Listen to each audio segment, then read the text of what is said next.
আল্লাহ রাব্বুল আলামিন বলেন, আমিনু কামা আমানান নাস, ঈমান আনো ওই মানুষদের মতো যারা ঈমান আনে না। পরীক্ষায় পাস হইছে আব্দুল্লাহ বিন তামের, সেও পরীক্ষায় উত্তীর্ণ হইছে। ঈমানের পরীক্ষা আসবে গো, সাহাবায়ে কেরামদের উপরে ঈমানের পরীক্ষা আসছে। কোন সাহাবীদেরকে জ্বলন্ত কয়লার মধ্যে শোয়াইছে, চামড়া খসে গেছে, কিন্তু ঈমান দেয় নাই।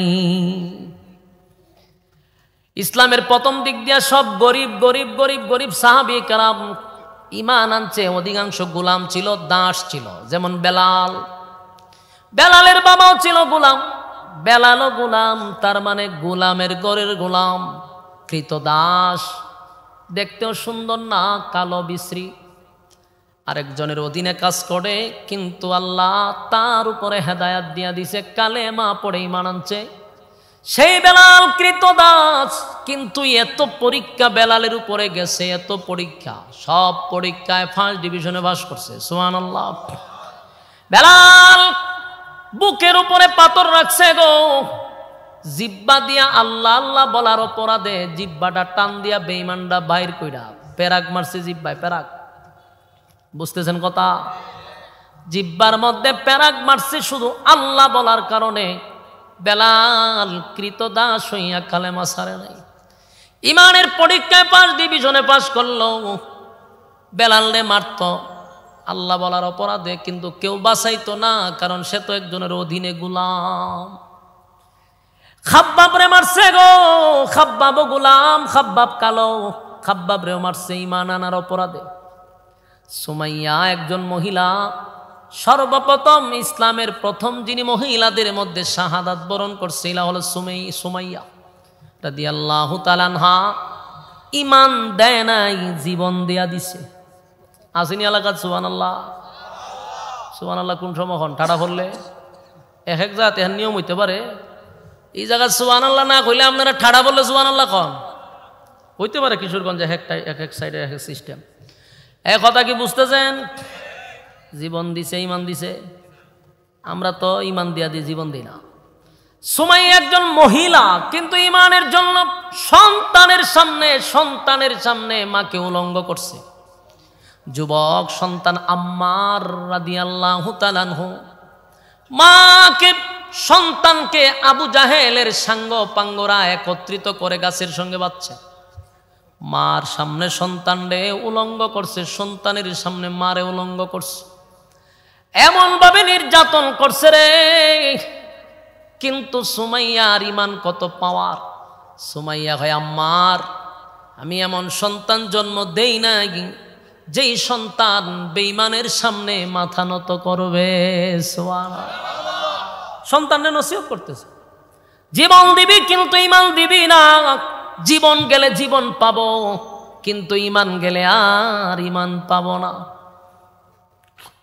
সুমাইয়ার উপরে রাগান্বিত হইয়া আবু জাহিল্লা লজ্জাস্থানে বর্ষার আঘাত করে শাহাদাত বরণ করছে, কিন্তু সুমাইয়া ঈমানটা দেয় নাই। সুবহানাল্লাহ। অসংখ্য সাহাবীদের উপরে নির্যাতনের স্টিম রুলার চাপায়া দিছে, ঈমান দেয় নাই। এই জন্য আল্লাহ ঈমানদারকে বিজয় লাভ করছে, ঈমানদাররা বিজয় লাভ করছে। সাহাবায়ে কেরামদের হাতে অস্ত্র নাই, অস্ত্রের পোশাক নাই, পেটে খাবার নাই, কিন্তু যতটা যুদ্ধে অংশগ্রহণ করছে সবগুলা যুদ্ধে আল্লাহ মুসলমানদেরকে বিজয় দিছে। অস্ত্রের বলে নয় গো, প্রশিক্ষণের বলে নয়, ঈমানের বলে, ঈমানের বলে, ঈমানের বলে, ঈমানের বলে তারা পরীক্ষা দিছে। পারস্যের একজন বাদশাহ, রোমের বাদশাহ, তৎকালীন সময়ে ভারত মহাদেশের চেয়ে ওইটা বড় একটা দেশ, সবচেয়ে পাওয়ারফুল একজন বাদশাহ। বাদশার বাহিনীর অভাব নাই, অস্ত্রের অভাব নাই। বাদশাহ একদিন চিন্তা করছে ঘটনাটা কি, তা যেদিকে যায় খালি মুসলমানরা বিজয় বিজয়, সব দেশ যুদ্ধ করলেই তার সাথে মুসলমানরা বিজয় লাভ করে। এদের তো অস্ত্র নাই, এদের তো বাহিনীও কম, এত বিজয় তারা কোথার থেকে পায়, কিভাবে পায়?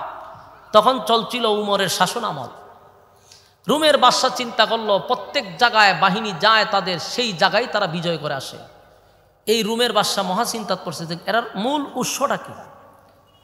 তখন একজন কইল যে বাদশাহ, আমি যতটুকু গবেষণা করে দেখলাম তাদের হাতে অস্ত্র কম, বাহিনী কম, কিন্তু তারা বিজয় লাভ করে, যে কোনো দেশে যুদ্ধ করুক সেখানে মুসলমানদের বিজয় হয়। মূল ঘটনা হলো তাদের ইমানের একটা পাওয়ার আছে, তাদের ইমানের পাওয়ারে তারা যেখানে যায় সেখানে বিজয় লাভ করে। বাদশাহ হয় তাই বলে, হয় তাহলে আমি আর ইমানটা একটু পরীক্ষা করা দরকার। রুমের বাদশাহ চিন্তা করলো মুসলমানদের ইমানের একটা পরীক্ষা করব আমি। তো বলল, তোমরা যখন মুসলমানদের সাথে যুদ্ধ করবা, আমি মুসলমানের একটা দলকে জীবিত অবস্থায় আমার কাছে আমি চাই। তো ঘটনাক্রমে তখন ছিল হজরত উমর রাদিয়াল্লাহু তাআলা আনহুর শাসনামল। সেখানে যুদ্ধ শুরু করলো। কিছু সংখ্যক মুসলমানের একটা টিমকে এই রুমের বাদশার বাহিনীরা ঘেরাও করছে, জীবিত অবস্থায় তাদেরকে বন্দি করে নিয়ে আসছে, বাদশার সামনে হাজির করছে। বাদশাকে, তোমরাই মুসলমান, তোমরা কি উমরের নেতৃত্বে আসছো? বলে, হ। তো তোমাদের মধ্যে নেতাকে? একজন হাত তুললে হলো যে আমি নেতা। ওনার নাম ছিল আব্দুল্লাহ বিন হুজাফা রাদিয়াল্লাহু তাআলা, নবীর সাহাবী। বলো, তুমি এই দলের লিডার? বলে, হ। তে বাদশা কতক্ষণ তাকায় আছে, তাকায় বলো, তোমার চেহারা খুব সুন্দর, তোমার বডি খুব সুন্দর, তোমার কথা সুন্দর, তুমি তো যোগ্যবান একজন ব্যক্তি, এমন একটা দলের সাথে তুমি গিয়া ঢুকলা, কি আছে সেই দলে? ভালো কোনো উন্নত কোনো কিছু নাই। তুমি আমার এই রাজ্যের একজন বাহিনী হয়ে যাও, আমি তোমার সম্মান মর্যাদা বাড়াইয়া দিব। কথা বুঝতেছেন? বাদশার উদ্দেশ্য হলো ইমানি পরীক্ষা করা, যে তারা কোন শক্তিতে এতটুক আগায়া গেছে, এটা বাইর করতে হবে। তা আব্দুল্লাহ বিন হুজাফারে বলল যে তুমি দেখতে অনেক স্মার্ট, আমার মনটা চায় তোমার সাথে একটা সুসম্পর্ক করতে, কিন্তু মাঝখানে একটা বাধা হলো তুমি মুসলিম, আমি অমুসলিম। তুমি বাধাটা ভেঙে দাও, তাহলে আমি তোমাকে ওয়াদা দিলাম, আমার একটা সুন্দরী রূপসী কন্যা আছে, একটা মেয়ে আছে আমার, তাও ওই রাজত্বের সবচেয়ে বেশি সুন্দরী, আমার এই মেয়েটাকে তোমার কাছে বিবাহ দিয়া দিব। আর যেদিন বিবাহ দিব সেই দিন রাজত্বের অর্ধেক তোমার নামে লিখে দিব। বলেন তো দেখি, এমন অফার পাইলে আমরার মতো কত টুপিওয়ালাই বিক্রি হয়ে যাব, ঠিক নেই? বহু চেয়ারের লাগি বহু টুপিওয়ালা বিক্রি হয়ে গেছে গা, একটা সিডের লাগিয়া। তার এরকম অফার যদি ভাই যে মাইও দিমু, রাজত্বের অর্ধেকও দিব, ইমান বিক্রি করে দিব। কিন্তু নবীর সাহাবী ডাক দিয়া বলল, এই রুমের কুত্তা, তুই কি আমার এই কারণে আনছস? তুই আমার ইমান বিক্রি করতে চাস? আমি এই রাজত্ব আর তোর মেয়ের কারণে কি আমার ইমান বিক্রি করব? রুমের কুকুর বলে সম্বোধন করছে। বুঝেননি কথাটা? আমেরিকার প্রেসিডেন্টের সামনে, আপনি আমেরিকার প্রেসিডেন্ট ডোনাল্ড ট্রাম্প, এটা তো অর্ধেক পাগল, এটা যদি কুত্তা কন, আপনারা ছেড়ে দিব, আপনার খামরাইয়া আপনারা কুত্তার মতোই খামরাইব আপনারা, ঠিক নেই? তাইলে রুমের বাদশার এতগুলা তার প্রশাসনের সামনে এরকম একটা বেজ্জতি করছে নবীর সাহাবী। বাদশার মাইন্ডে লাগছে, বাদশা কিন্তু উঠে গেছে, উঠা চলে গেছে, গিয়া অর্ডার দিছে সবগুলারে তোমরা লকাবে ঢুকাও। সবগুলারে লকাবে ঢুকাইছে। ঢুকানোর পরে সাহাবায়ে কেরামদেরকে যখন বন্দি করে দিছে, বাদশা চিন্তায় পড়ে গেছে কি করা যায়। পরে আব্দুল্লাহ বিন হুজাফারে আলাদা একটা রুমে নিয়ে একা বন্দি করে রাখছে। লিডার তো। বাদশা বলে, একটা কাজ করে, ইমানের পরীক্ষা করতে হইব। একটা নর্তকীরে আনছে। নর্তকী বুঝুননি? নাচে যে, না বুঝলে যেমন মমতাজের মতো, মমতাজেরই মনে করতে পারেন এই মমতাজের মতো নর্তকী আছি নাকি, 2 টাকার নর্তকী সংসদ গিয়া কাঁপাইছে। হ্যাঁ, তো এরকম একটা নর্তকীরে সাজাইয়া গুজাইয়া ফাটাই দিছে জেলখানার ভিতরে, যে তুমি এমন বাচনভঙ্গি করবা যেন তোমার প্রতি সে আকৃষ্ট হয়। কারণ ইমান নষ্ট করার জন্য আরেকটা চক্রান্ত হলো নারী। মানুষের চক্রান্ত বড় দুর্বল, নারীর চক্রান্ত বড় মারাত্মক। 8টা জান্নাত আছে। 8টা জান্নাতের মধ্যে একটা ভিআইপি জান্নাত আছে। ভিআইপি জান্নাতটার নাম হলো জান্নাতুল ফেরদাউস। আল্লাহ বলেন 2 শর্তের বিনিময়ে জান্নাতুল ফেরদাউসের মেহমান বানাবো। বলুন কয় শর্তের বিনিময়ে? 2 শর্তের বিনিময়ে ভিআইপি জান্নাতের মেহমান বানাবে আল্লাহ আমাদেরকে সুসংবাদ দিছে, তবে শর্ত হলো দুইটা। প্রথম নম্বর শর্ত হলো ইন্নাল্লাযীনা আমানু, এক নাম্বার শর্ত হলো ঈমান। দুই নাম্বার হলো ওয়া আমিলুস সালিহাত, দুই নাম্বার হলো নেক আমল। তাহলে শর্ত পাইলাম দুইটা, একটা ঈমান আর একটা নেক আমল। এই দুই শর্তের বিনিময়ে ভিআইপি জান্নাত আল্লাহ আমাদেরকে দিবে। আমি যদি আপনাদেরকে বলি, আপনারা যারা এখানে বসা আছেন, আপনারা ঈমানদার না বেঈমান, আপনারা কি বলবেন? তো এটা যে আস্তে আস্তে বলতেছেন, মানে আপনাদের ভিতর সন্দেহ আছে, আপনারা নিজেরও সন্দেহের মধ্যে আছেন যে আমরা আসলে কি ঈমানদার না বেঈমান। আওয়াজে বোঝা যায়। ঈমানদার হলে বুলেটের মতো বলবেন, হ আমরা ঈমানদার, কিন্তু আপনাদের আওয়াজে সন্দেহ লাগে। বলুন আমরা ঈমানদার না বেঈমান? আমরা ঈমানদার, এটা আমাদের দাবি, এটা আমাদের, আমরা ঈমানদার। তাহলে এক দিক দিয়ে আমরা শর্ত মানছি। দুই নম্বর হলো নেক আমল। আপনারা নেক আমল করেননি, এটা তো সন্দেহ আছে, আওয়াজে বোঝা যায় আপনারা কনফার্ম না। দুই নম্বর হলো নেক আমল। তাহলে দাবির বেলায় আমরা ঈমানদার। নেক আমলটাও আপনারা যে বলছেন, বলার ভঙ্গিমা বোঝা যায় নিজের উপরে আত্মবিশ্বাস নেই। কতটুক আপনারা নেক আমল করেন এটার উপরে আপনারা নিজেরাই সন্দেহ আছেন। কিন্তু শর্ত ছিল মাত্র দুইটা, ঈমান এবং নেক আমল। শুনতে অনেক সহজ, যে দুইটা শর্ত মানলেই ভিআইপি জান্নাত পাওয়া যাবে।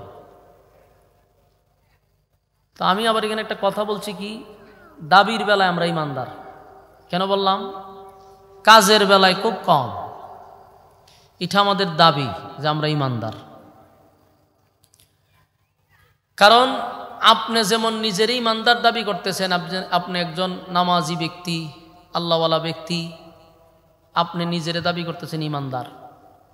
আবার আপনার সমাজে আপনার পাশেই বসা, জীবনে ঈদের নামাজও পড়ে না, জুম্মার নামাজও পড়ে না, এরকম বেনামাজি, হেরো দাবি হইলাম ঈমানদার। কথা হয় না? সমাজের সুদকুর, ঘুষকুর, এরকম ঘুষকুরদেরও দাবি ঈমানদার, ঠিক না? সাউন্ড সুন্দর, কিন্তু নয়েজ যাতে না দেয়, প্রয়োজনে মাস্টার একটু কমায় রাখেন। সাউন্ড ঠিক আছে, কিন্তু নয়েজ যাতে না দেয়। আপনারা কথাগুলি যদি একটু ফলো করেন এবং মনোযোগ দিয়ে শুনেন, তা আমার মনে হয় বসাটা কাজে লাগবে। আর গিচ্ছা কাহিনী শুই না, কোনো ফায়দা নাই, সময় অপচয়। এবং কথাগুলি মনোযোগ দিয়ে শুনলে ওয়াজটা বাড়িতে নিয়ে যেতে পারবেন। আমাদের আলোচনার সাবজেক্ট হইল দুইটা, ঈমান নেক আমল। ঈমান নেক আমল, এইটি সাবজেক্ট। আমি যেটা বলতে চাচ্ছি যে আমরা দাবি করছি ঈমানদার। কেন বললাম? সবাই একটাই দাবি করে যে আমরা ঈমানদার। আপনি দেখেন, সুদকুররে জিজ্ঞাসা করেন, সেও বলবে আমি ঈমানদার। ঘুষকুররে বলেন, সেও বলবে ঈমানদার। বেনামাজি, সেও বলবে ঈমানদার। জানাকুর, সেও বলবে ঈমানদার। বেফর্দাওয়ালা, সেও কয় ঈমানদার। সমাজের লম্পট, বদমাস, চাঁদাবাজ, টেন্ডারবাজ, সবগুলার দাবি হইল ঈমানদার। একজন মসজিদের ইমাম, আল্লাহওয়ালা ব্যক্তি, তারও দাবি ঈমানদার, আপনারও দাবি ঈমানদার। সর্বশ্রেণীর মানুষের দাবি হইল ঈমানদার। আপনি জিগায়েন একজন বেনামাজিরে যে তুই তো এক ওয়াক্ত নামাজ পড়স না, তোর ঈমান আসেনি। সে বুকে দুইটা তাফা দিয়ে বলবে যে নামাজ না পড়লে কি হয়েছে, আমার ঈমান আছে। ঠিক নেই? ডাইরেক্ট কই ঈমান আছে। সুদকুর সারা গ্রামে টেকা লাগায় রাখছে, মানুষের রক্ত চুষা খাইতেছে, এর কোনো ধর্মই নাই, কিন্তু এও হয় আমি ঈমানদার। তাহলে দাবির বেলায় কি ঈমানদার দাবি করলে চলবে? এই দাবিয়ে কি আল্লাহ ফেরদাউস দিব? আপনারা কি মনে হয়? একটু আওয়াজ দিয়ে কইেন হা না। আপনারা মনের অবস্থা কি যে এরকম দাবি করলেই আল্লাহ আমাদের ভিআইপি জান্নাতটা দিয়ে দিবে? আমাদের কাছে যদিও থার্মোমিটার নাই, জ্বর মাফার একটা থার্মোমিটার আছে। জ্বর দেখা যায় না, জ্বর ধরা যায় না, ছোঁয়া যায় না, কিন্তু এই থার্মোমিটার বগলের নিচে ঢুকাইয়া রাখলে পরে কতক্ষণ পরে বাইর করলে পয়েন্ট টুডে 103, 104। জ্বর মাফার মেশিন থার্মোমিটার। আল্লাহ যদি একটা ঈমান মাফার থার্মোমিটার দিত, সর্বনাশ। বক্তায়ও ধরা খাইতো, শ্রোতায়ও ধরা খাইতো, ফিরেও ধরা খাইতো, মুরিদও ধরা খাইতো, নেতায়ও ধরা খাইতো, শ্রোতায়ও ধরা খাইতো। ঠিক না ঠিক? তখন সিস্টেমটা কি তো, আমি আইসি ওয়াজ করতাম, বক্তা মানুষ হয়তো হুজুর আইন রোমায়ন রুমনিত হয়তো হুজুর বগলতলিটা একটু আলগি দেন, আমরা একটু চেক করে লই।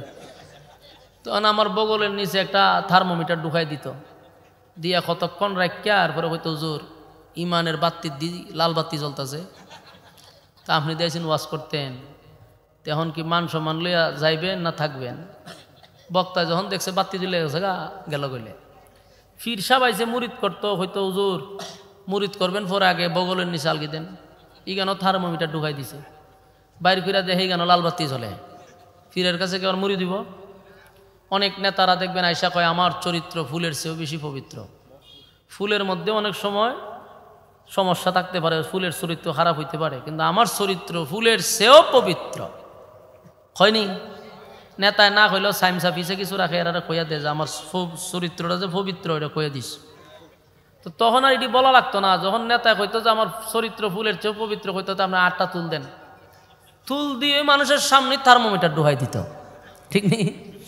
ঢুকাইয়া টান্দা বাইর করে হয়তো নেতা নিজের চরিত্রটার তো ফুলের মতো বলেন, কিন্তু ইমান তো জিরো, লাল বাতি চলতেছে। তো নেতার নেতাগিরি গানি শেষ, বক্তার বক্তাগিরি শেষ, ফিরের ফিরাগি শেষ। বাস্তব না বাস্তব? আল্লাহ রাব্বুল আলামিন এমন থার্মোমিটার দেয় নাই, আমাদের ইজ্জতের হেফাজত আল্লাহ করছে। আমাদের এই চরিত্রটাকে আল্লাহ স্নেহের চাদর দিয়ে ঘুরে রাখছে। যদি দিত ইজ্জত থাকতো না, আর কেউ নিজের ইমানদার দাবিও করতো না। ঠিক নেই? এখন দাবি করে, সুদকুরও দাবি করে, বেনামাজের দাবি করে, কেন? এও জানে যে দাবি করলে কি হয়েছে, আমার কি আর মাইপা দেখতে পারবো? ঠিক না? আমি একবার এক মাজারও গেছিলাম, ওই আসার সময় রাস্তার মধ্যে দিয়ে বিশাল উরুস, তো মাহফিলতে আসার সময় রাস্তার মধ্যে, এটা বার্ষরিক উরুস, নাম কইলে আপনারা সবাই চিনে নেবেন যে সব্যনাশ, অত বড় মাজারের নাম কইছেন। তাই আমি মুখ রুমাল দিয়ে ঘুইরা মাস্ক মুক্স লাগাইয়া ভালা হয়ে গেছে, যাতে আমার চিনার কোনো সিস্টেম না থাকে। গিয়া হতান ঘুরছি, ঘুরতে ঘুরতে ঘুরতে গিয়ে দিয়ে একটা মজমা আসছে, 8-10 জন বয়ে রয়েছে। এখানে গেছি পরে আমি ভাবছি মনে হয় 20-25টা একসাথে খয়েল ধরাইছে। এ তো দুয়া এ করতে দাঁড়ে গিয়া দিয়ে দুমসে টানতাছে, টানতে টানতে একেবারে কেয়ামতের অন্ধকার বানাইছে, মুস টুস যা আছেন সব হলুদ হয়ে গেছে গা। আমি ফাঁসে একটারে জিগেলাম যে এই যে টানতাছেন ইমান আসেনি? এই কথা বলার পরে ফারে না আমার মারতো, এমন মানে খেপটা উঠছে, বুঝাইতে চাইতেছে আমি গাঞ্জা খালি কি আমার ইমান আছে। আর আমি যে জিগাইছি আমার ইমান নাই, মৌলবীরা জিগাইলে ইমানই নাই, আমরা গাঞ্জার ভিতরে ইমান আছে। নাউজুবিল্লাহ। এদিন আমার যা বুঝার বুঝ হয়ে গেছে যে সর্বনাশ, গাঞ্জা করে ইমান আছে। তাহলে দাবির বেলা কেউ আর কম করে না, সবারই দাবি ইমানদার। আল্লাহ কি বলছে? শর্ত ইমান নেকামল। এখন এতক্ষণের এই এক্সাম্পল, দৃষ্টান্ত আপনারা কি বুঝলেন? দাবি করলেই চলবে? দাবি তো সবারই আছে। এতক্ষণের আলোচনা কি বুঝলেন? সবার দাবি না ইমানদার। কিন্তু এই ইমানে জান্নাতুল ফেরদাউস পাওয়া যাবে না। তো আল্লাহ বলে দিছে কার মতো ইমান আনতে হবে, এটা আল্লাহ নিজেই বলে দিছে। আমিনু কামা আমানান নাস, আমিনু কামা আমানান নাস, তোমরা ইমান আনো ওই মানুষদের মতো। ওই মানুষ কারা? যারা ইমানের পরীক্ষায় উত্তীর্ণ হয়েছে। যতগুলা পৃথিবীতে যত ইমানদার ছিল, প্রত্যেকটা ইমানদারের ইমানি পরীক্ষা আল্লাহ নিছে। বিনা পরীক্ষায় আল্লাহ আপনাকে এত বড় জান্নাতটা দিবে না, এটা আপনার মাথায় রাখতে হবে। যে ইমানদার দাবি করছি তো 100% আমার উপরে ইমানি পরীক্ষা হবে। এখন প্রশ্ন হলো, আমরা যে দাবি করি, আপনারাও দাবি করেন ইমানদার, আপনি আমার উপরে পরীক্ষা আসে না কেন? আমরা ক্লাসের ছাত্রই না, যে ক্লাসে ভর্তি হয়েছে তার এনে পরীক্ষা হয়। আমরা যেই তালের ইমানদার, আমরা পরীক্ষা কি নিব? আমরা 5 টাকার কাছে ইমান বিক্রি করি, 5 টাকার কাছে ইমান বিক্রি করি, রং সার কাছে ইমান বিক্রি করি। তো আমরা আবার বুকের উপরে পাথর দেওয়ান লাগবো? কথা হয় না। আমাদের বুকের উপরে তো পাথর দেওয়ার দরকার নাই, আমরা মাথাত খরাত দেওয়ার দরকার নাই, শুলিতে ঝুলানোর দরকার নাই। কারণ যে বেচারা রে 5 টাকার রং শাখাবাইলে সকাল বিকাল ইমান বিক্রি করে, হের কিসের পরীক্ষা? এত ছাত্রই না। এই জন্য ইমানদার দাবি করি ঠিক, প্রকৃতপক্ষের ইমানদার হলে অবশ্যই পরীক্ষা আসবে। পরীক্ষা ছাড়া আল্লাহ কাউরে জান্নাত দিবে না। আল্লাহ নিজেই বলছে দুনিয়াটাই হলো একটা পরীক্ষার হল। আমি যে পাঠাইছি এই দুনিয়াটাই পরীক্ষার হল। এই দুনিয়া হইল ক্ষণস্থায়ী। তাহলে কিছুদিনের জন্য আমি তোমাদেরকে পাঠাইছি, তো কিছুদিনের জন্য আল্লাহ কেন পাঠাইল? এটা একটা কারণ আছে না? আল্লাহকে আমরা অনর্থক বানাইছে। আপনারা কি মনে হয় খাইবার লেগিয়া, ঘুমাইবার লেগিয়া? আল্লাহ নিজে বলছে أفحسبتم أنما خلقناكم عبثا وأنكم إلينا لا ترجعون। আল্লাহ কয় অনর্থক, বেহুদা, অপ্রয়োজনে তোমাদেরকে আমি বানাই নাই। আল্লাহ স্পষ্ট করছে আমরা অনর্থক বানাইছে না। আপনি যদি প্রশ্ন করেন আল্লাহ কেন বানাইছেন, আল্লাহ এটার উত্তর দিছে وما خلقت الجن والإنس إلا ليعبدون। আল্লাহ কয় মানব দানব দুই জাতিরে বানাইছি শুধুমাত্র কেবলমাত্র আমার ইবাদতের জন্য। তাহলে কি বুঝলেন? অনর্থক বানাইছে। আপনারা আওয়াজ একটু দিলে ভালো হয় না? আপনারা যে কথা কন না, এটা তো একটা মহা সমস্যা। এটা আপনাদের ময়মনসিংহের ঐতিহ্য। বলুন আল্লাহ অনর্থক বানাইছে? স্পষ্ট করছে বানাইছি ইবাদতের লাগে। এরপরে যদি আবার প্রশ্ন করেন আল্লাহ ইবাদত যদি না করি আপনি কি করবেন, এটার উত্তর দিছে ওয়ালাকাদ যারানা লিজাহান্নামা কাসীরাম মিনাল জিন্নি ওয়াল ইনস। আল্লাহ কয় বহু মানুষ এবং জিনরে বানাইছিলাম ইবাদতের লাগিয়া, আবার ঠিক বহু মানুষ এবং জিনরে আমি আগুন দিয়া জ্বালাবো আর পোড়াবো। বলুন ছেড়ে দিব? তাহলে আমরা এতক্ষণে কি বুঝলাম? আল্লাহ অনর্থক বানাইছে না, ইবাদতের লেগে বানাইছে। ইবাদত না করলে ছাইরাও দিবে না, জনমের সাইজ করা করবে। কথা কি ক্লিয়ার? তাহলে এখন আমাদের করণীয় কি? আমাদের করণীয় হলো আল্লাহ যেই কাজের জন্য বানাইছে সেই কাজে লেগে থাকা, এবং অল্প সময়ের জন্য দুনিয়ায় পাঠাইছে একটা পরীক্ষা দেওয়ার জন্য। পরীক্ষায় উত্তীর্ণ হতে হবে, অন্ততপক্ষে ফার্স্ট ডিভিশনে পাস করতে হবে। আল্লাহ আবার আয়াত দিয়ে বুঝাইও দিছে আমিনু কামা আমানান নাস, তোমরা ঈমান আনো ওই মানুষদের মতো অতীতে যারা পরীক্ষায় উত্তীর্ণ হয়েছে। তো আমিনু কামা আমানান নাসের ব্যাখ্যাটা আব্দুল্লাহ বিন তামের হতে পারে। আমিনু কামা আমানান নাসের ব্যাখ্যা ফেরাউনের বউ আসিয়া হতে পারে। আমিনু কামা আমানান নাসের ব্যাখ্যা ফেরাউনের দাসী হতে পারে। আমিনু কামা আমানান নাসের অর্থ সাহাবায়ে কেরাম হতে পারে। কারণ তারা প্রত্যেকেই ইমানের পরীক্ষায় ফার্স্ট ডিভিশনে পাস করছে। কথা বুঝতেছেন? এই জন্য তোমরা তাদের মতো ইমান আনো, তারা ইমান আনছে তাদের মতো ইমান আনো।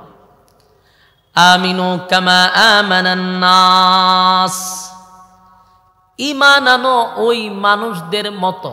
ওই মানুষ কারা? ফেরাউনের বউ আসিয়া হতে পারে। আমিনু কামা আমানান নাস, এমনকি ফেরাউনের দাসী হতে পারে। আমিনু কামা আমানান নাস, সাহাবায়ে কেরাম হতে পারে।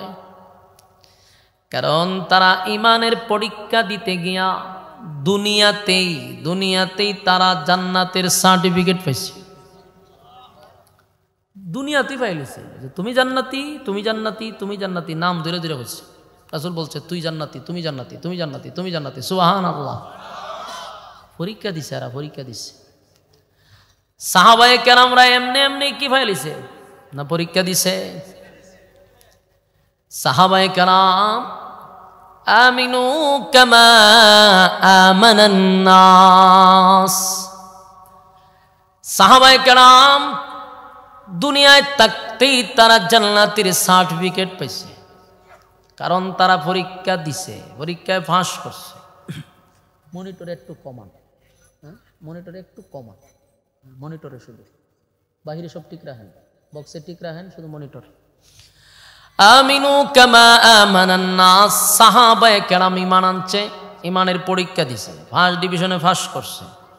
তাই অনেক সাহাবীদেরকে আল্লাহর নবী দুনিয়ায় জানায়া দিছে তুমি জান্নাতি, তুমি জান্নাতি। ইমানের পরীক্ষা আসবে, আমরারও আয়ে, কিন্তু আমরার পরীক্ষা এলো রং সার কাছে। হ্যাঁ, ওই যেমন নির্বাচন আছে না, প্রত্যেকটা চাষটল দেখবেন রমরমাট জমজমাট। আমার কথা কি বুঝতেছেন? এদিকে কিতা দেখেন, প্রধানমন্ত্রী আইছে, যে শাসক, এদিকে তাকান, মনোযোগ দিয়ে শুনেন। আমিনু কামা আমানান নাসের ব্যাখ্যা দিয়া বুঝাইছেন যে ইমান আনো ওই মানুষদের মতো যারা ইমানের পরীক্ষা দিছে। আমরারে তো রং চা 5 টাকা দেখা হইলে আমরা ইমান বিক্রি করে দিই। হ্যাঁ, এক নেতায় গেছে গুরু মার্কা, গিয়া কইল এরারে রং চা খাওয়াইলো রং চা, জিগায় বুট কারে দিবেন, রং চা তো আপনি খাওয়াইছেন, বুট তো আপনার দেওয়ান লাগে, দিয়া দিছে বেটারা বুট। বুট কোন ফরাইছে ছাগল মার্কা, আয়া জিগাইলো এরার আগে কি খাওয়াইছে, রং চা, কত দুধ চা খাওয়াইছে দুধ চা, বুট কারে দিবেন, দুধ চা খাওয়াইছেন আপনি, বুট চা আপনারই দেওয়ান লাগে, দিছে ছাগল মার্কারে বুট। কিছুক্ষণ ফরাইছে ভৈষ মার্কা, আয়া জিগাইলো আগে কি খাওয়াইছে, রং গেছে দুধ গেছে, কত কফি খাওয়ানোর পরে জিগায় বুট কারে দিবেন, সর্বনাশ, রং দুধ দুইটাই শেষ, কফি আপনি খাওয়াইছেন, বুট আপনারই দিব। বলুন তো দেখি বুট কয়টা দিছে, কয়জন রে? এর ইমান আসেনি? ইমান বিক্রি করে রং সার কাছে, এর উপরে কি এর পরীক্ষা? ইগানই তের পরীক্ষা শেষ। আমিনু কামা আমানান নাস, এই ইমান আনো তোমরা ওই মানুষদের মতো যারা ইমানের পরীক্ষায় উত্তীর্ণ হয়েছে। সাহাবায়ে কেরাম এমনি এমনি দুনিয়াতে তারা জান্নাতের সার্টিফিকেট পায় নাই। আসিয়া, ফেরাউনের বউ আসিয়া ইমানের পরীক্ষা দিছে, এমনি এমনি না। আসিয়ার শরীরের চামড়া তুলে ফেলা হয়েছে। জীবন্ত মানুষের শরীর থেকে যদি চামড়া উঠায়া দেয় কেমন লাগবো? আসিয়া ফেরাউনের বউ ছিল বাদশার বউ। ফেরাউন কয়, বউ খুদা যদি মানো, তুমি তো আমার বউ, আমি হইলাম খুদা, তুমি হইলা খুদি। খুদার বউ খুদি, তুমি হইলা খুদি, তে খুদা যদি না মানো খুদি বা কেমনে? আসিয়া হয়, তোর মতো বম্পাস্টিক মার্কার লোকরে আমি খুদা মানতে রাজি না। তুই একটা জালেম, এটাই আমি বুঝি, কিন্তু তুই খুদা হওয়ার তোর যোগ্যতা নাই। কারণ যিনি রব হবেন তার জন্ম নাই, তার মৃত্যু নাই, তিনি চিরঞ্জীব। এবং খুদা জন্ম দেয় না, জন্ম নেয় না। বাস্তব না বাস্তব? লাম ইয়ালিদ ওয়া লাম ইউলাদ, আল্লাহ কয় আমি জন্ম নেই না, জন্ম দেই না। ওয়ালাম ইয়াকুল লাহু কুফুয়ান আহাদ, আমার সমকক্ষ সমতুল্য কেউ নাই। ফেরাউন নিজের খোদা দাবি করত, যারা তারে খোদা মানত না তাদেরকে প্যারাগ মারত, হাতে পায়ে প্যারাগ মারত। নিজের স্ত্রী আসিয়া তারে খোদা মানে নাই, তাই তো নিজের স্ত্রীকেও প্যারাগ মারছে। শরীরের চামড়াগুলি টেনে টেনে উঠানো হয়েছে।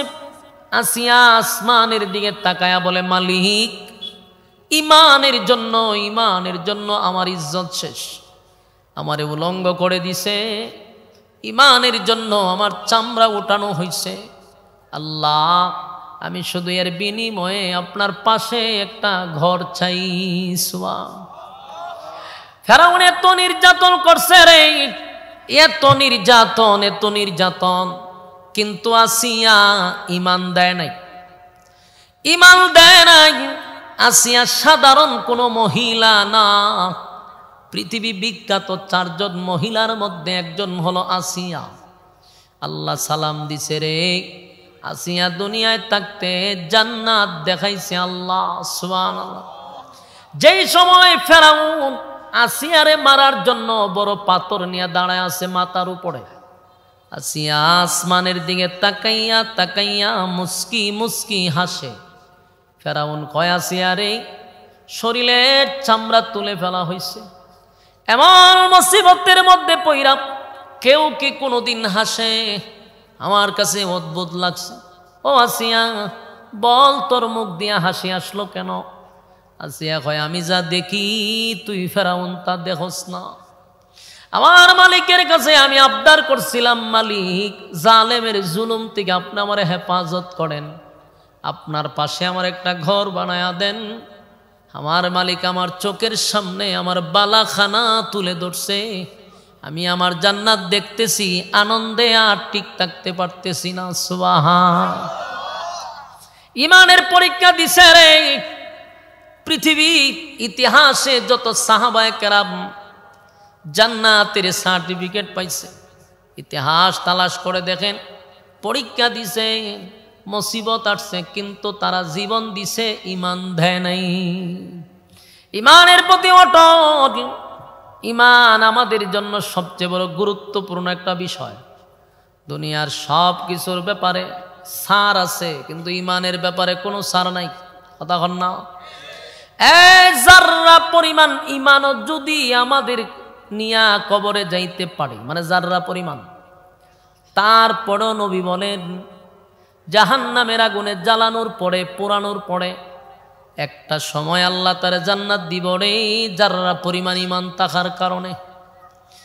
আর যদি ইমান হারা হইয়া কবরে যায় রে,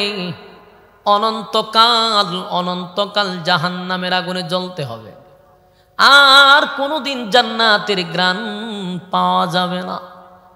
তাই ইমানের চেয়ে বড় কোনো নিয়ামত নাই। আমরা আল্লাহর কাছে শুকরিয়া আদায় করি, ইমানদারের ঘরে জন্ম নিছি। বাবাই ছিল ইমানদার, দাদাই ছিল ইমানদার। ইমানদারের ঘরে জন্ম নিয়া সকাল বিকাল আমরা ইমান বিক্রি করি, একবার চিন্তা করি না দুনিয়া চিরস্থায়ী নয় রে, এটা ক্ষণস্থায়ী। দুনিয়ার শুরু আছে, শেষ আছে। এই দুনিয়ার শুরু আছে, শেষ আছে। শুরুটা সিরিয়াল আছে, কিন্তু শেষের কোনো সিরিয়াল নেই। বাবার আগে সন্তান যায়, সন্তানের আগে বাপ যায়। যাওয়ার কোনো টিকিট কবে হবে, আমাদের টাইম কখন, এটার কোনো সিস্টেম নাই, যে কোনো সময় ডাক আসতে পারে। এরপরও আমরা ইমানটা কেমনে বিক্রি করি? ক্ষণস্থায়ী দুনিয়ার জন্য চিরস্থায়ী পরকাল হারায়া ফেলি। যেই পরকালের শুরু আছে কিন্তু শেষ নাই। আর যুবক ভাইয়েরা, আল্লাহ কি সুন্দর করে আমাদেরকে মাত্র দুইটা শর্ত দিছিল। ইন্নাল্লাযীনা আমানু ওয়া আমিলুস সালিহাত, ঈমান এবং নেক আমল লইয়া যদি কবরে আসতে পারো, বান্দা ওয়াদা দিলাম, কানাত লাহুম জান্নাতুল ফিরদাউসি নুজুলা। ওয়াদা দিলাম, দুই গুণে গুণান্বিত যারা হবে, আমি আল্লাহ তাদেরকে জান্নাতের ফেরদাউসের ভিতরের মেহমান বানায়া দিব। আমার যুবক ভাইরা, দিলের কান লাগায়া কথাগুলি শুনি। দুইটা গুণে গুণান্বিত, ঈমান আর নেক আমল। ঈমান আর নেক আমল। ঈমান হলো সবচেয়ে বড় নিয়ামত। ঈমান হলো একটা অ্যাকাউন্ট। অ্যাকাউন্ট যদি থাকে টাকা ঢুকবে, অ্যাকাউন্ট না থাকলে টাকা ঢুকে না। ঈমান যদি থাকে নামাজ ঢুকবে, রোজা ঢুকবে, হজ ঢুকবে, যাকাত ঢুকবে, ভালো কাজ ঢুকবে। ঈমান নাই, নামাজ রোজা করে কোনো লাভ নাই। কথা বুঝতেছেন? ঈমান হলো আমাদের অ্যাকাউন্ট, আসল জিনিস নাই, নামাজ রোজা কই যাইব? এই জন্য ঈমানের উপরে অটল থাকা, ঈমানের উপরে অটল থাকা। মুসিবত আসবেই, কারণ ঈমানদারের উপরেই মুসিবত আসে। সর্বহালতে মালিকের উপরে খুশি থাকা, রাজি আছি। এই ভাই কথা বলা যাবে না তো, কথা বলেন না। আল্লাহ রাব্বুল আলামিন বলেন, আমিনু কামা আমানান নাস, ঈমান আনো ওই মানুষদের মতো যারা ঈমান আনে না। পরীক্ষায় পাস হয়েছে আব্দুল্লাহ বিন তামের, সেও পরীক্ষায় উত্তীর্ণ হয়েছে। ঈমানের পরীক্ষা আসবে গো, সাহাবায়ে কেরামদের উপরে ঈমানের পরীক্ষা আসছে। কোন সাহাবীদেরকে জ্বলন্ত কয়লার মধ্যে শোয়াইছে, চামড়া খসে গেছে, কিন্তু ঈমান দেয় নাই। ইসলামের প্রথম দিক দিয়া সব গরিব গরিব গরিব গরিব সাহাবী কেরাম ঈমান আনছে। অধিকাংশ গোলাম ছিল, দাস ছিল। যেমন বেলাল, বেলালের বাবাও ছিল গোলাম, বেলালও গোলাম, তার মানে গোলামের ঘরের গোলাম, কৃতদাস। দেখতেও সুন্দর না, কালো বিশ্রী, আরেকজনের অধীনে কাজ করে, কিন্তু আল্লাহ তার উপরে হেদায়াত দিয়া দিছে। কালেমা পড়ে ঈমান আনছে, সেই বেলাল কৃতদাস, কিন্তু এত পরীক্ষা বেলালের উপরে গেছে, এত পরীক্ষা, সব পরীক্ষায় ফার্স্ট ডিভিশনে পাস করছে। সুবহানাল্লাহ। বেলাল বুকের উপরে পাথর রাখছে গো, জিব্বা দিয়া আল্লাহ আল্লাহ বলার অপরাধে জিব্বাটা টান দিয়া বেঈমানটা বাইর কইরা পেরাক মারছে জিব্বায়। পেরাক, বুঝতেছেন কথা? জিব্বার মধ্যে পেরাক মারছে শুধু আল্লাহ বলার কারণে। বেলাল কৃতদাস হইয়া কালেমা ছাড়ে নাই। ইমানের পরীক্ষায় ফার্স্ট ডিভিশনে পাস করলো। বেলালরে মারত আল্লাহ বলার অপরাধে, কিন্তু কেউ বাঁচাইতো না, কারণ সে তো একজনের অধীনে গোলাম। খাব্বাব রে মারছে গো, খাব্বাবও গোলাম, খাব্বাব কালো, খাব্বাব রেও মারছে ইমান আনার অপরাধে। সুমাইয়া একজন মহিলা, সর্বপ্রথম ইসলামের প্রথম যিনি মহিলাদের মধ্যে শাহাদাত বরণ করছে হলো সুমাইয়া রাদিয়াল্লাহু তাআলা আনহা। ইমান দেয় নাই, জীবন দেয়া দিছে। আসেনি এলাকাত সুবহানাল্লাহ? সুবহানাল্লাহ কোন সময় হন ঠাড়া পড়লে এক এক জাত এর নিয়ম হইতে পারে। এই জায়গায় সুবহানাল্লাহ না কইলে আপনারা ঠাড়া বললে সুবহানাল্লাহ কন হইতে পারে। কিশোরগঞ্জে এক এক সাইডে এক এক সিস্টেম।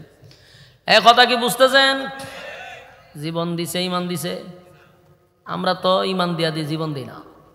সুমাইয়া একজন মহিলা, কিন্তু ইমানের জন্য সন্তানের সামনে মাকে উলঙ্গ করছে। যুবক সন্তান আম্মার রাদিয়াল্লাহু তাআলা আনহু সন্তানকে আবু জাহেলের সাঙ্গ পাঙ্গরা একত্রিত করে গাছের সঙ্গে বাঁধছে। মার সামনে সন্তানরে উলঙ্গ করছে, সন্তানের সামনে মারে উলঙ্গ করছে। এমন ভাবে নির্যাতন করছে রে। কিন্তু সুমাইয়ার ইমান কত পাওয়ার! সুমাইয়া হয় আম্মার, আমি এমন সন্তান জন্ম দেই না যেই সন্তান বেঈমানের সামনে মাথা নত করবে। সন্তানের নসিহত করতেছে, জীবন দিবি কিন্তু ইমান দিবি না। জীবন গেলে জীবন পাবো, কিন্তু ইমান গেলে আর ইমান পাবো না। সুমাইয়ার উপরে রাগান্বিত হইয়া আবু জাহিল্লা লজ্জাস্থানে বর্ষার আঘাত করে শাহাদাত বরণ করছে, কিন্তু সুমাইয়া ইমানটা দেয় নাই। সুবহানাল্লাহ। অসংখ্য সাহাবীদের উপরে নির্যাতনের স্টিম রুলার চাপায়া দিছে, ইমান দেয় নাই। এই জন্য আল্লাহ ইমানদারকে বিজয় লাভ করছে, ইমানদাররা বিজয় লাভ করছে।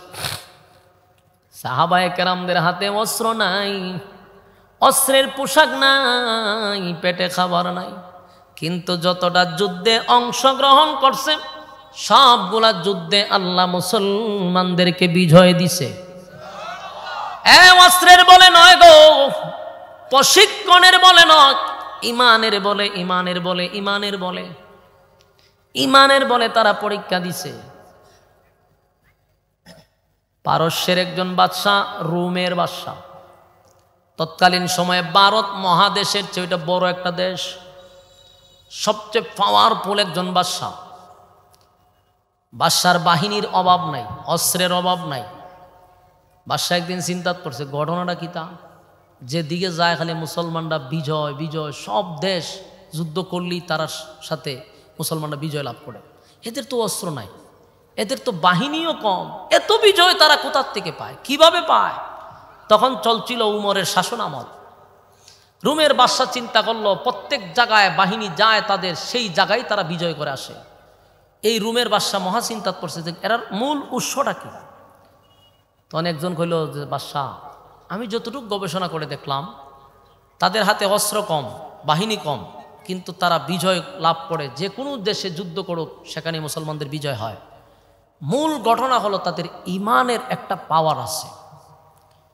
তাদের ইমানের পাওয়ারে তারা যেখানে যায় সেখানে বিজয় লাভ করে। বাদশা হয় তাই বলে, হয় তাহলে আমি আর ইমানটা একটু পরীক্ষা করা দরকার। রোমের বাদশা চিন্তা করলো মুসলমানদের ইমানের একটা পরীক্ষা করবো আমি। তো বলল, তোমরা যখন মুসলমানদের সাথে যুদ্ধ করবা, আমি মুসলমানের একটা দলকে জীবিত অবস্থায় আমার কাছে আমি চাই। তো ঘটনাক্রমে তখন ছিল হজরত উমর রাদিয়াল্লাহু তাআলা আনহুর শাসন আমল। সেখানে যুদ্ধ শুরু করলো। কিছু সংখ্যক মুসলমানের একটা টিমকে এই রোমের বাদশার বাহিনীরা ঘেরাও করছে। জীবিত অবস্থায় তাদেরকে বন্দি করে নিয়ে আসছে, বাদশার সামনে হাজির করছে। বাদশাকে, তোমরাই মুসলমান, তোমরা কি উমরের নেতৃত্বে আসছো? বলে হ। তো তোমাদের মধ্যে নেতাকে? একজন হাত তুললে হলো যে আমি নেতা। ওনার নাম ছিল আব্দুল্লাহ বিন হুজাফা রাদিয়াল্লাহু তাআলা, নবীর সাহাবী। বলো তুমি এই দলের লিডার? বলে হ। তে বাদশা কতক্ষণ তাকায় আছে, তাকায় বলো তোমার চেহারা খুব সুন্দর, তোমার বডি খুব সুন্দর, তোমার কথা সুন্দর, তুমি তো যোগ্যবান একজন ব্যক্তি, এমন একটা দলের সাথে তুমি গিয়া ঢুকলা, কি আছে সেই দলে? ভালো কোনো উন্নত কোনো কিছু নাই। তুমি আমার এই রাজ্যের একজন বাহিনী হয়ে যাও, আমি তোমার সম্মান মর্যাদা বাড়াইয়া দিব। কথা বুঝতেছেন? বাদশার উদ্দেশ্য হলো ইমানি পরীক্ষা করা, যে তারা কোন শক্তিতে এতটুক আগায়া গেছে, এটা বাইর করতে হবে। তা আব্দুল্লাহ বিন হুজাফারে বলল যে তুমি দেখতে অনেক স্মার্ট, আমার মনটা চায় তোমার সাথে একটা সুসম্পর্ক করতে, কিন্তু মাঝখানে একটা বাধা হলো তুমি মুসলিম, আমি অমুসলিম। তুমি বাধাটা ভেঙে দাও, তাহলে আমি তোমাকে ওয়াদা দিলাম, আমার একটা সুন্দরী রূপসী কন্যা আছে, একটা মেয়ে আছে আমার, তাও ওই রাজত্বের সবচেয়ে বেশি সুন্দরী, আমার এই মেয়েটাকে তোমার কাছে বিবাহ দিয়া দিব, আর যেদিন বিবাহ দিব সেই দিন রাজত্বের অর্ধেক তোমার নামে লিখে দিব।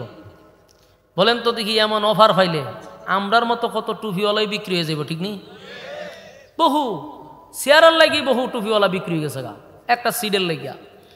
তার এরকম অফার যদি ভাই যে মাইও দিমু, রাজত্বের অর্ধেকও দিব, ইমান বিক্রি করে দিব। কিন্তু নবীর সাহাবী ডাক দিয়া বলল, এই রুমের কুত্তা, তুই কি আমার এই কারণে আনছস? তুই আমার ইমান বিক্রি করতে চাস? আমি এই রাজত্ব আর তোর মেয়ের কারণে কি আমার ইমান বিক্রি করব? রুমের কুকুর বলে সম্বোধন করছে। বুঝেননি কথাটা? আমেরিকার প্রেসিডেন্টের সামনে, আপনি আমেরিকার প্রেসিডেন্ট ডোনাল্ড ট্রাম্প, এটা তো অর্ধেক পাগল, এটা যদি কুত্তা কনে আপনারা ছেড়ে দিব, আপনার খামরাইয়া আপনারা কুত্তার মতোই খামরাইব আপনারা, ঠিক নেই? তাইলে রুমের বাদশার এতগুলা তার প্রশাসনের সামনে এরকম একটা বেজ্জতি করছে নবীর সাহাবী, বাদশার মাইন্ডে লাগছে।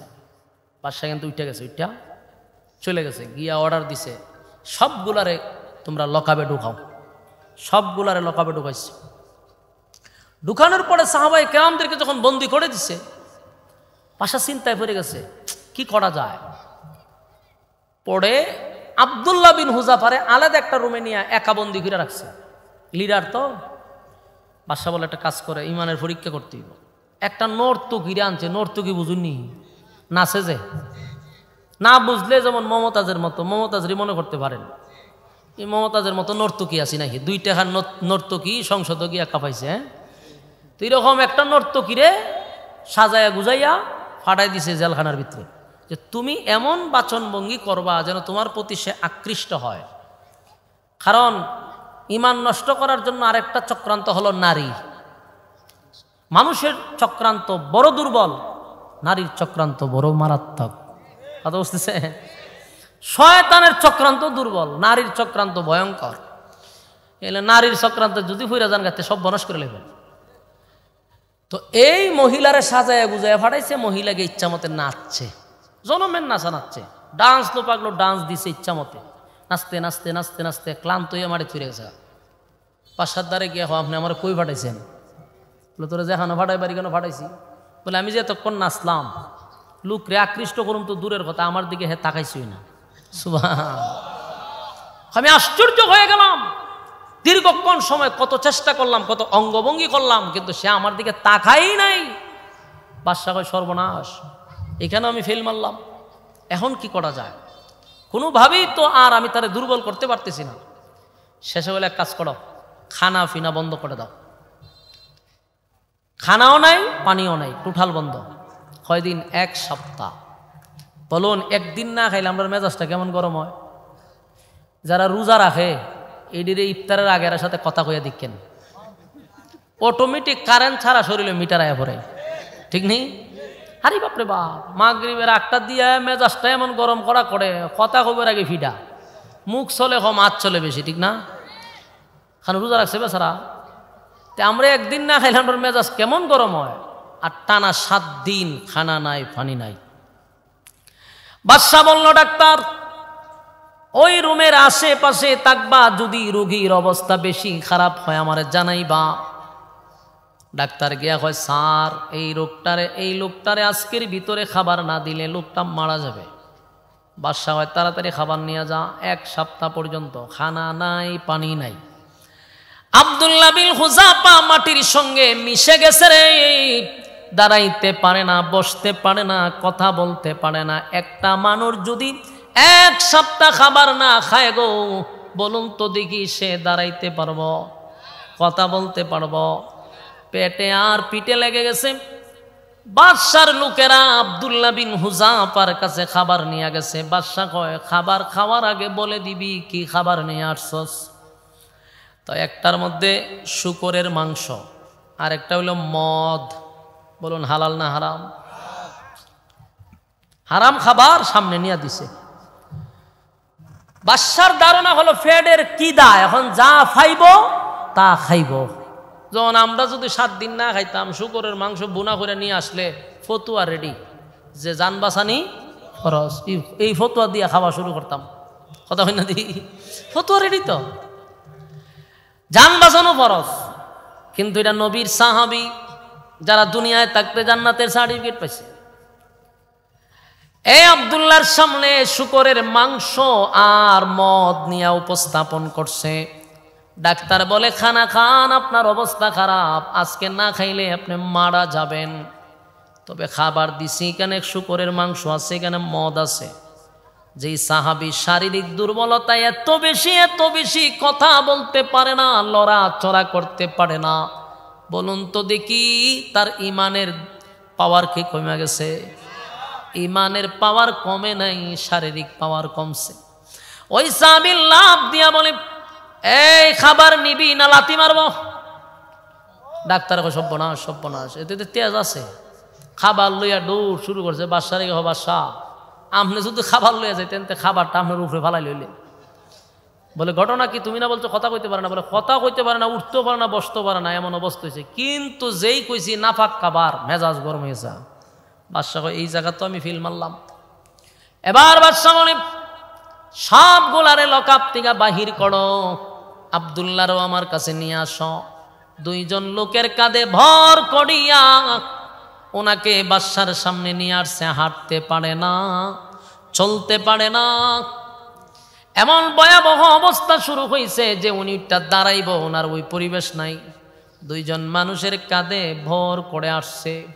আইসা বাদশার সামনে দাঁড় করাইছে। বাদশা তাকায়া দেখে কঙ্কাল হয়ে গেছে, পেটে আর পিঠ লেগে গেছে। ডাক দিয়া বলে, আব্দুল্লাহ, আমি তোমারে যেই অফার দিছিলাম তুমি আমার কথা মানলা না। যদি মানতা এমন পরিস্থিতি হতো না। আমি তোমারে কতটুক পছন্দ করছি, আমার মেয়েটারে তোমার সঙ্গে বিবাহ দিতে চাইলাম, রাজত্বের অর্ধেক তোমার নামে লিখে দিতাম, কিন্তু কেন আমার অফারে রাজি হইলা না? ওই আব্দুল্লাহ কথা বলতে পারে না। 1 সপ্তাহ ধরে খাবার নাই গো, পানি নাই, খাবার নাই। আব্দুল্লাহ ডাক দিয়া বলে, বাদশা রে, তোর কথা মানলে তুই আমারে রাজত্বের অর্ধেক দিবি, তোর মেয়েরে আমার কাছে বিবাহ দিবি, এটা তোর বক্তব্য। আর আমি যদি আমার আল্লাহর কথা মানি, আমার মালিক আমারে বলছে 2টা শর্তের বিনিময়ে আমারে ভিআইপি একটা জান্নাত দিবে, যেই জান্নাতটা এই পৃথিবী থেকে প্রায় 10 গুণ বড় হবে, এই পৃথিবীর থেকে 10 ডাবল বড়। এবং আল্লাহ বলেন, এই জান্নাতের ভিতরে অসংখ্য গণিত হুর আমাকে দিবে। তাহলে বল, তোর রাজত্বের অর্ধেক নিব না আমি আল্লাহর দেওয়া জান্নাত নিব? সুবহানাল্লাহ। তুই তো অর্ধেক দিবি, তাও একটা মাইয়া দিবি। আর আমার আল্লাহ বলছেন এই পৃথিবীর 10 পৃথিবীর সমান একটা জান্নাত দিবে, আর কমপক্ষে 72টা হুর দিবে। সুবহানাল্লাহ। আমি তোর অল্পটা নিব কেন, আমি বেশিটা নিতে চাই।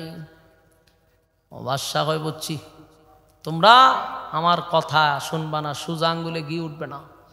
বাদশা হয়, একটা কাজ কর, বড় একটা ডেকচির মধ্যে তেল গরম কর।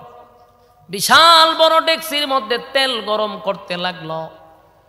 তেলটা টকবগে গরম হয়ে যাওয়ার পরে বাদশা কয়, তোরা কি কালেমা ছাড়বি না তেলে জাপ দিবি?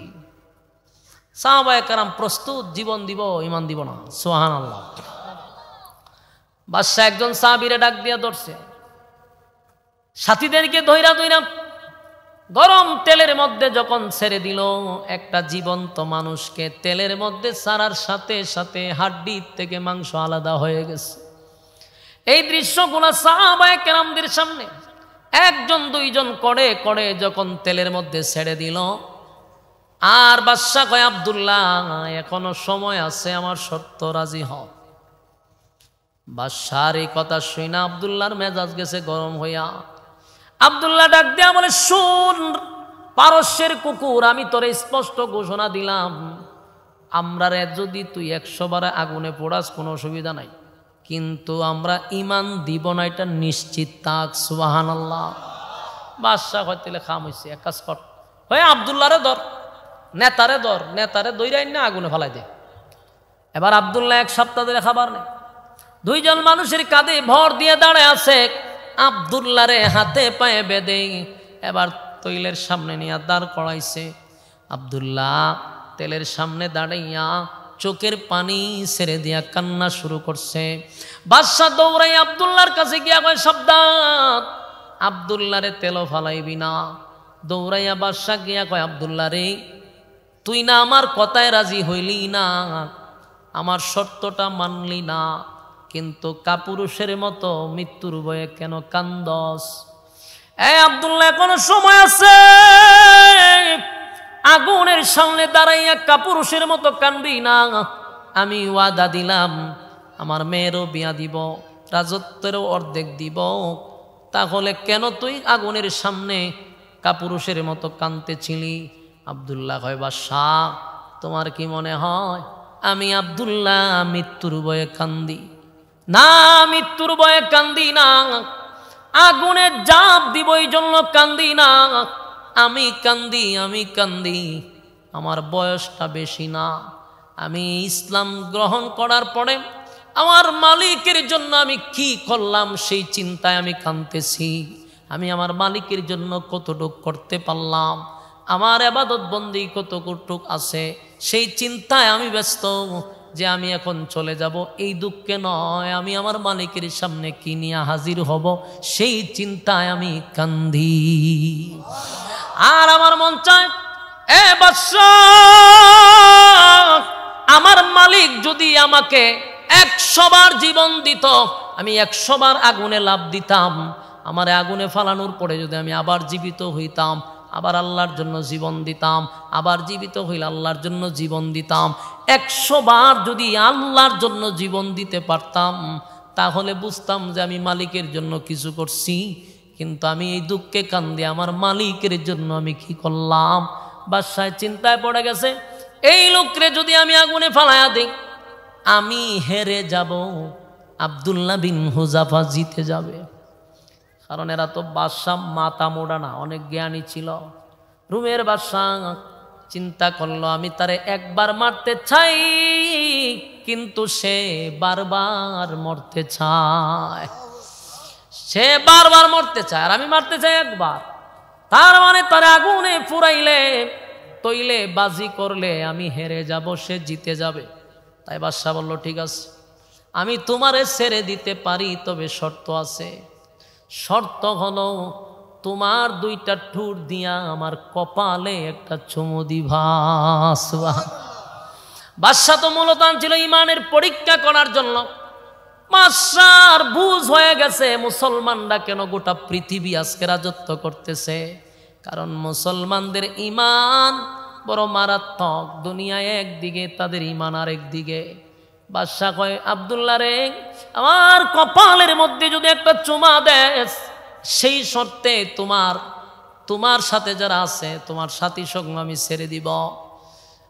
এবার আব্দুল্লাহ চিন্তা করলো, আমি যদি এখন চুমা দেই তাহলে আমার জীবন ভিক্ষা হয়ে যায়। তাই আব্দুল্লাহ আবার বাদশার একটা শর্ত দিল, আমি তোমার চুমা দিতে পারি, তাও শর্ত আছে।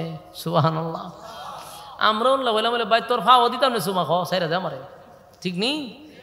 উনি সুমার ক্ষেত্রে শর্ত দিতে, সুমা দিতে পারি, শর্ত আছে। কি শর্ত? বলে আমি যে তোমার চুমা দিব এটা আমার জীবন ভিক্ষা না, আমারে ছেড়ে দিস ওই জন্য চুমা দিব না। আমি চুমা দিতে পারি এক শর্তে, নবীর সাহাবীদেরকে তুমি যাদেরকে বন্দি করে রাখছ তাদেরকেও সসম্মানে দেশে ফিরাইয়া দিতে হবে।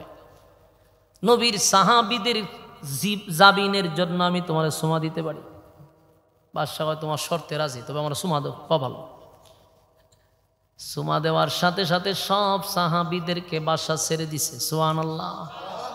আমার যুবক ভাইরা, আমিনু কামা আমানান নাস, আল্লাহ বলে ঈমান আনো, ঈমান আনো ওই মানুষদের মতো যারা অতীতে ঈমানের পরীক্ষা দিয়া উত্তীর্ণ হইছে। আমরাও ঈমান আনছি। সকালে গড় থেকে ঈমান লইয়া বাহির হই, গড়ে বেঈমান হইয়া ফিরি। এতে হবে, কথা হয় না। আমার ঈমানের বিরুদ্ধে গিয়া যদি, আমার ঈমানের আঘাত যদি আমার বাবায় দেয়, বাবার ক্ষেত্রে আমি ছাড় দিব না। আমার যদি ঈমান টিকায় রাখতে গিয়া নেতার সঙ্গে না বনিবনান হয়, নেতারে ছেড়ে দিতে রাজি। যে ঈমান রক্ষা করতে গিয়া দলের ভিতরে থাকলে, দল যদি ঈমানের উপরে আঘাত করে, আমি দলের মধ্যে থুতু মারি। কথা হয় না। কারণ আমার প্রথম নাম্বার হলো ঈমান। ঈমানের স্বার্থে আমি কাউরে ছাড় দিতে রাজি না। এটা আমার বাবা হোক, দুনিয়ার সব ক্ষেত্রে ছাড় আছে, ঈমানের ক্ষেত্রে ছাড় নাই, ঠিক না? আল্লাহ বলেন আমিনু কামা আমানান নাস, ঈমান আনো, ঈমান আনো, ঈমান আনো, ঈমান আনো। আল্লাহ বলেন ইন্নাল্লাযীনা আমানু ওয়া আমিলুস সালিহাত, এক নাম্বার ঈমান, দুই নাম্বার নেক আমল। তাহলে এতক্ষণ বুঝলেন ঈমানের পরীক্ষা আসবে কি আসবে না? এবার আসুন দুই নাম্বার, ওয়া আমিলুস সালিহাত, দুই নাম্বার হলো নেক আমল, নেক আমল, নেক আমল, নেক আমল।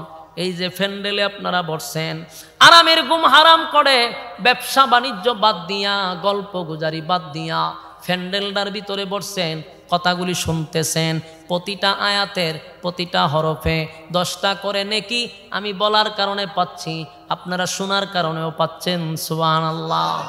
আমার যুবক ভাইরা, দুই নাম্বার হলো নেক আমল, নেক আমল, নেক আমল, নেক আমল। একটা নেকির কত দাম, একটা নেকির কত দাম দুনিয়ায়, তাই আপনি বুঝবেন না। দুনিয়ায় নেকির দাম বোঝা যায় না। এটা হলো নেকি অর্জন করার জায়গা, নেকি অর্জন করার জায়গা হলো দুনিয়া। এই পরকালে নেকি অর্জন করার কোনো সুযোগ নাই, কোনো সুযোগ নাই।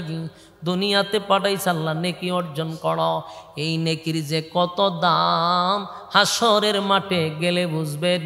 সেদিন আফসুস করে মানুষগুলি হাতটা গ্যান্ডারির মতো চিবায়া চিবায়া কামড়াবে আর বলবে হায় আফসুস, হায় আফসুস। নেকি অর্জন করার কত জায়গা ছিল, কত সময় ছিল, করলাম না, মালিকের নাফরমানি করলাম। এই যুবক ভাইরা, একটা নেকির কারণে মানুষ জান্নাতে যাবে, একটা নেকি কম হওয়ার কারণে মানুষ জাহান্নামে যাবে। শুধু একটা নেকির কারণে সেদিন বুঝবেন যে নেকির কত দাম। এক লোককে আল্লাহ জাহান্নামে দেওয়ার আগে বলে, বান্দারে তোর নেকিতে মাত্র একটা নেকি শর্ট, একটা নেকি কম হওয়ার কারণে আমি তোরে জাহান্নামে দিব। বান্দা বলবে মালিক একটা নেকির কারণে জাহান্নামে দিবেন গো, তাহলে আমার একটু সময় দেন না। হাসরের মাঠে গিয়া দেখি সেখানে আমার মা আছে, বাবা আছে, দাদা আছে, দাদি আছে, নানা আছে, নানি আছে, আমার আত্মীয় স্বজনের অভাব নাই। কারো না কারো কাছ থেকে তো একটা নেকি আনা সম্ভব, আনলে কি জান্নাত দিবেন? আল্লাহ কয় একটা নেকি পূরণ হলে আমি আল্লাহ তোরে জান্নাত দিব। বন্দা বলেন আল্লাহ হাসরের মাঠে ছেড়ে দেন। আল্লাহ হয় লাভ নাই। বন্দা হয় আল্লাহ সুযোগ দেন, আল্লাহ তারে সুযোগ দিবে। কিয়ামতের মাঠটা ঘুরে ঘুরে ঘুরে ঘুরে ঘুরে বন্দা যখন ঘুরবে আর বলবে একটা নেকি তো ব্যাপার না, বাবা আছে, মা আছে, দাদা আছে, দাদি আছে, আত্মীয় স্বজনদের কাছে যাবে, বন্ধু বান্ধবের কাছে যাবে। যেই বন্ধুদেরকে নিয়ে আজকের মাহফিলের দিন আপনারা এখানে বসা, অনেক যুবকরা দোকানপাটে আড্ডা মারতেছে, গল্প করতেছে, ওই দিন সেরা বলবে দুনিয়ায় দোকানপাটে বৈশা তোরে কফি খাওয়াইলাম, বন্ধু তোর জন্য খরচ করলাম, বন্ধু তোরে সময় দিলাম, আজকে তোর বন্ধু একটা নেকির জন্য জাহান্নামে যাবে, দিবি একটা নেকি আমি জান্নাতে চলে যাব। বন্ধু ভালো করে চিনবে, বলবেন না না দুনিয়াতে আমার কোনো বন্ধু ছিল না। এবার দৌড়াইয়া আত্মীয় স্বজনদের কাছে যাবে রে, মামা মামি, তারপরে খালা খালু, সবার কাছে যাবে। সবাই বলবেন না না দুনিয়াতে কোনো আত্মীয় স্বজন ছিল না। কসম খোদার ভালো করে চিনবে, এরপরও পরিচয় দিবে না। এবার যাবে দাদা দাদির কাছে। দাদা দাদির কাছে গিয়া বলবে আপনারা কত মহব্বত করতেন, কত কুলে নিলেন, কত চুমা দিলেন, একটা নেকির কারণে আপনার নাতি জাহান্নামে যায়, দিবেননি একটা নেকি? নানা নানি দাদা দাদি অস্বীকার করবে। দৌড়াইয়া যাবে মা আর বাবার কাছে এবং স্ত্রীর কাছে, ভাইয়ের কাছে। স্ত্রীর কাছে গিয়া বলবে প্রাণের বিবি রে, দুনিয়ার জমিনে তোমারে খুশি করার জন্য, তোমারে খুশি রাখার জন্য গ্রামের কুড়ে ঘর ছেড়ে শহরে আইনা তোমারে রাখলাম, মা বাবারে বেজার করলাম, বউ তোমারে খুশি করছিলাম। আজকে তোমার স্বামী একটা নেকির জন্য কিয়ামতের কঠিন ময়দানে মুসিবতে পড়ে গেছি গো বিবি। একটা নেকি যদি তোমার কাছ থেকে আমারে দাও, তোমার স্বামী চিরস্থায়ী জান্নাতি হয়ে যাবে। আল্লাহর কসম, বিবি তার স্বামীরে ভালো করে চিনবে রে, ভালো করে চিনবে এটা আমার স্বামী, কিন্তু বলবে দুনিয়াতে আমার বিয়াই হয় নাই, আমি কোথার থেকে স্বামী পাবো? ভালো করে চিনবে, পরিচয় কেন দিবে না? যদি একটা নেকি আমার স্বামীরে দিয়া দিই, আমি একটা নেকির জন্য কার কাছে যাব? যুবক ভাইরা, মুরব্বী বাবারা, এবার একটু চিন্তা করেন, হাসরের মাঠটা কত মুহূর্ত, কত ভয়ঙ্কর ভয়ঙ্কর। একটা নেকি দিয়া কেউ সাহায্য করে না। দুনিয়াতে যদি আপনি একটা টাকা কারো কাছে খুঁজেন, দুশ্মনও আপনাকে দিবে, অসুবিধা নাই, চাইলে মানুষ দেয়, কেউ না কেউ আপনার সাহায্য করবে। কিন্তু হাসরের মাঠ, আল্লাহ কোরআনে বলেন, আমার কথা না, ইয়াউমা ইয়াফিরুল মারউ মিন আখিহি ওয়া উম্মিহি ওয়া আবি ওয়া সাহিবাতিহি ওয়া বানি। কিয়ামতের কঠিন ময়দানে মা তার সন্তানকে পরিচয় দেয় না গো, বাবা তার সন্তানের পরিচয় দেয় না, স্ত্রী তার স্বামীর পরিচয় দেয় না। সবাই বলবে আমি আপনাকে চিনি না।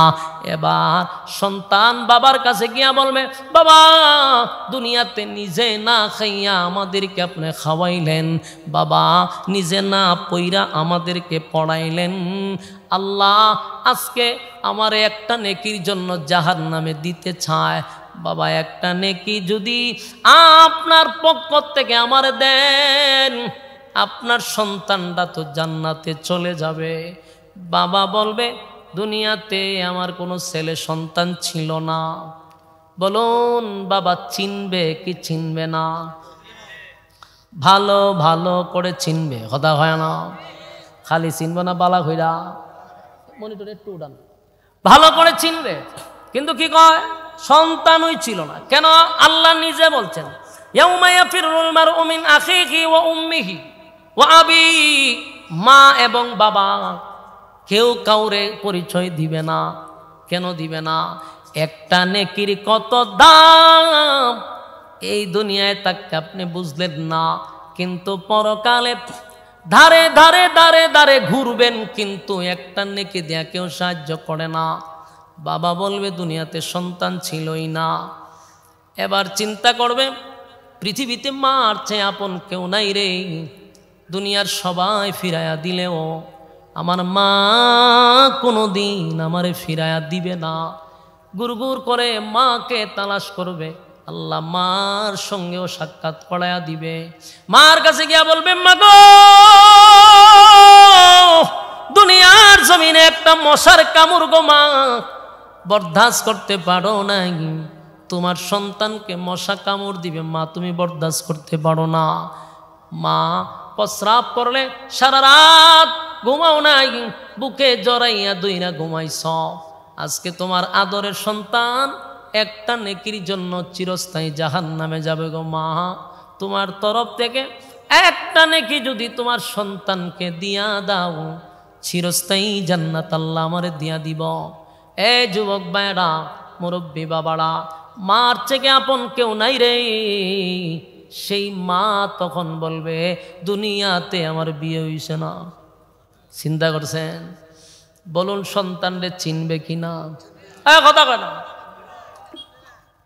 চিনবে না বলে কি চোখটাটা ভরবো ভালো করে চিনব খালি চিনতো না ভালো করে চিনব আল্লাহ চিনার মতো যোগ্যতা দিব চিনার পরেও মা বলবে আমার কোন সন্তান নাই বলুন তো দেখি মা এত পাষণ্ড কেন হবে শুধু একটা নেকির কারণে কারণ আমি আমার সন্তানরে যদি এখন একটা নেকি দেই আমি আবার কার কাছে একটা নেকির জন্য যাব এখন বুঝেন হাসরের মাটিটা কত ভয়ঙ্কর কেউ কাউরে চিনবে না হাসরের মাঠে শুধু একটা শব্দ সেদিন থাকবে ইয়া রাব্বি নফসি নফসি নফসি নফসি নফসি ইয়া রাব্বি নফসি আল্লাহ আমার কি উপায় হবে আমার কি উপায় হবে সেদিন সন্তান কি অবস্থায় আছে দেখার টাইম নাই আমার মা কেমন আছে টাইম নাই বাবা কেমন আছে টাইম নাই কেউ চিন্তা কেউ করে না সবাই বলবে ইয়া রাব্বি নফসি আদম থেকে নিয়ে ঈসা রূহুল্লাহ সমস্ত নবীরা ছিল মাসুম নবীদের কোনো গুনাহ নাই নবীরা মাসুম মাসুম নবীরাও কিয়ামতের কঠিন ময়দানে আল্লাহর তর্জন গর্জন দেখা আল্লাহর তাহার রূপ ধারণ দেখা সব নবীরা বলবে ইয়া রাব্বি নফসি নফসি নফসি সেদিন কেউ কারো হবে না আপনারা মনে মনে কত চিন্তায় আছেন যে আমরা মাশাআল্লাহ মোড়া একটা ফির ধরছি মোড়া ফিরে আমরা লইয়া জান্নাতে যাইব কসম খোদার সেদিন কেউ কারো হবে না বরং ফিরের উপরে মুসিবত কারণ ফির মুরিদানের গরু খাইছে ফির মুরিদানের ছাগল খাইছে ডিম খাইছে মুরগ খাইছে এই বিচার তো তার উপরে আছে না নাই আপনি মোডা ফিরের আশায় বসে রইছেন অথচ নবীরা মাসুম নবীরা বলবে ইয়া রাব্বি নফসি উপায় নাই শুধু আমাদের নবী ভিন্ন স্লোগান দিবে ইয়া রাব্বি উম্মতি সুবহান একটা স্লোগান শুধু ভিন্ন বাকি সব স্লোগান হবে এক ইয়া রাব্বি নফসি উপায় নাই মা তার সন্তানের পরিচয় দেয় না বাবা সন্তানের পরিচয় দেয় না স্ত্রী স্বামীর পরিচয় দেয় না আত্মীয় স্বজন দেয় না বন্ধু বান্ধব দেয় না শুধু একটা নেকির কারণে আর আজকে এখানে বসে রয়েছেন একবার সুবহানাল্লাহ বললে আসমান জমিনের যতটুকু ফাঁকা জায়গা আছে আপনার ইখলাস নিয়ে সুবহানাল্লাহ বললে ওই পরিমাণ নেকি আল্লাহ দান করে দেয় আমার যুবক ভাইরা প্রতিটা কোরআনের আয়াতের প্রতিটা হরফে হরফে 10টা করে নেকি আমলনামায় ঢুকে যায় সেদিন সেই একটা নেকির কারণে মানুষ পাগল পাগল পাগল হইয়া ঘুরবে মার কাছে নেকি না পাইয়া বান্দা এবার সব আশা ভরসা ছেড়ে আল্লাহর সামনে গিয়া দাঁড়াইব আল্লাহ ডাক দেয়া বলে বান্দা বল হাসরের মাঠে ঘুরে ঘুরে ঘুরে ঘুরে ঘুরে ঘুরে তুই নেকি তালাশ করলি দিছেনি তোরে কেউ নেকি বান্দা মাথা নিচের দিয়া গিয়া কয় মালিক গোটা কিয়ামতের মাঠ ঘুরে ঘুরে দেখলাম গো মার কাছেও গেলাম বাবার কাছেও আমি গেলাম একটা নেকি দিয়া কেউ সাহায্য করলো না আল্লাহ ডাক দিয়া বলে বান্দারে আমি জানতাম তোরে একটা নেকি দিয়া কেউ সাহায্য করবে না এরপরও আমি তোরে কেন পাঠাইলাম দুনিয়ায় থাকতে আমার দেওয়া সময় বন্ধু বান্ধব রে দিছত আমার দেওয়ার সময় আত্মীয় স্বজন রে দিছত আমার দেওয়ার সময় মা বাপ রে দিছত আমার দেওয়ার সময় স্ত্রী রে দিছত আমার জন্য তোর কোনো সময় নেই সব সময় শুধু তুই বন্ধু বান্ধবের পিছনে খরচ করলি সংসারের পিছনে খরচ করলি অথচ সময় দিলাম আমি সময়ের কসম করলাম আমি ওয়াল্লাহ সময়ের কসম ইন্নাল ইনসানা লাফি খুস আল্লাহ কয় সময়ের কসম ইন্নাল ইনসানা লাফি খুস নিশ্চয়ই মানুষ ক্ষতিগ্রস্ত যদি মানুষ সময়ের মূল্যায়ন না করে আল্লাহ নিজে বলছে সময়ের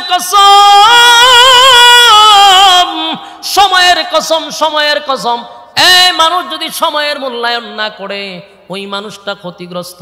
দুনিয়া হোক পরকাল হোক, দুনিয়া হোক পরকাল হোক, কেউ যদি দুনিয়ার লাইনে সময়ের মূল্যায়ন করে দুনিয়ার লাইনে অনেক উপরে উঠে যায়, কেউ যদি পরকালের লাইনে দুনিয়াকে সময় দেয় আল্লাহ পরকালে তারে অনেক উপরে উঠায়া দেয়। মূল কথা, সময়ের অপচয় যারা করে তারা কোনো দিক দিয়েই উন্নত হতে পারে না। সময়ের মূল্যায়ন করো, সময়ের মূল্যায়ন। আল্লাহ বলেন নিশ্চয়ই তোমরা ক্ষতিগ্রস্ত, কারণ তোমরা সময়ের মূল্যায়ন করো না। আল্লাহ বলে বান্দা শুন, কিয়ামতের ময়দানে আমি তোরে পাঠাইলাম ঘুরে ঘুরে ঘুরে ঘুরে, বান্দা দেখ যাদের জন্য আমার দেওয়ার সময় তুই খরচ করলি, আমার দেওয়ার সময় আমারে দিলি না, আজকে তাদের কাছে পাঠাইলাম, একটা নেকি দিয়া তোরে সাহায্য করলো না, একটা নেকি দিয়া তোরে সাহায্য করলো না। বান্দারে এখন একটা নেকির কারণে তোরে জাহান্নামে দেওয়া দরকার। বান্দা নিচের দিকে তাকায় আছে, আল্লাহর দয়া মায়ার দিকে তাকায় আছে। আল্লাহ বলে বান্দা শুন,